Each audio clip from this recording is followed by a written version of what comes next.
ब्रेकनंतर बातमी आपण बघणार आहोत डोंबिवलीमध्ये, जिथे भाजप उमेदवार आणि सध्याचे राज्यमंत्री रवींद्र चव्हाण यांनी देखील मतदानाचा हक्क बजावला तेव्हाची दृश्य आपण बघतोय। सकाळपासूनच या सगळ्या मतदान प्रक्रियेला सुरुवात झालेली आहे।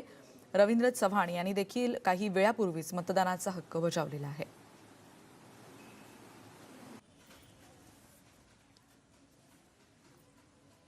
डोंबिवलीतली ही दृश्य आपण बघितली आणि यानंतर आपण बघतोय उस्मानाबादमध्ये डॉक्टर तानाजी सावंत यांनी देखील परंडा तालुक्यातल्या मुगावमध्ये जाऊन जेव्हा मतदान केलं तेव्हाची हे दृश्य आपण बघतोय।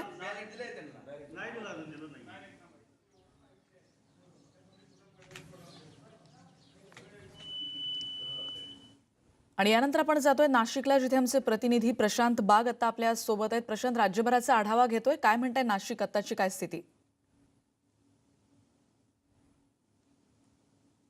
रेणुका, नाशिक अत्यंत उत्साही आहे। रात्रभर पावसाची रिमझिम सुरू होती, आत्ताच कुठे पावसानं विश्रांती घेतली। वातावरण अत्यंत आल्हाददायक आहे आणि प्रचंड उत्साही आहे मतदार मतदानासाठी। आपण आता नाशिकच्या भालेराव मैदानावरच्या या मतदान केंद्रात संवेदनशील मतदान केंद्र म्हणून खरं तर इथे मानलं जातं। पॅरामिलिटरी फोर्स या ठिकाणी तैनात करण्यात आलेला आहे, पण मतदारांचा उत्साह सुद्धा खूप मोठा आणि महत्त्वाचा मानला जातो। आपल्याबरोबर किंजल आहे, आपल्याबरोबर अस्मिता आहेत। पहिल्यांदा मतदान करताय किंजल, पहिल्यांदा मतदान करते, तू काय सांगशील? ये पुढे। माझं नाव किंजल आहे, मी एक आर्किटेक्ट आहे आणि मी फर्स्ट टाइम वोट केला आहे, तर मला खूप चांगलं वाटतंय। आणि पण इथे गर्दी खूप कमी दिसते, त्यामुळे मी सगळ्या युवकांना सगळ्यांना सांगेल की सगळ्यांनी यावं आणि वोट करावं, ही माझी विनंती आहे सगळ्यांना। नक्कीच किंजलला आवाहन करते। अस्मिता, तू डॉक्टर झालीस, आता काय सांगशील? पहिल्यांदा असेंब्लीला मतदान करते। येस, मी सांगेल की आपले अधिकार जे आपण शिकतो ते आपण आचरणात पण आणले पाहिजे आणि आपण ते फॉलो केलं पाहिजे। आणि जे पण यूथ आहे त्यांनी सोशल मीडियावरती ॲक्टिव्ह न राहता ॲक्च्युली सोशली ॲक्टिव्ह राहून त्यांनी मतदानाचा जो हक्क आहे तो त्यांनी घेतला पाहिजे।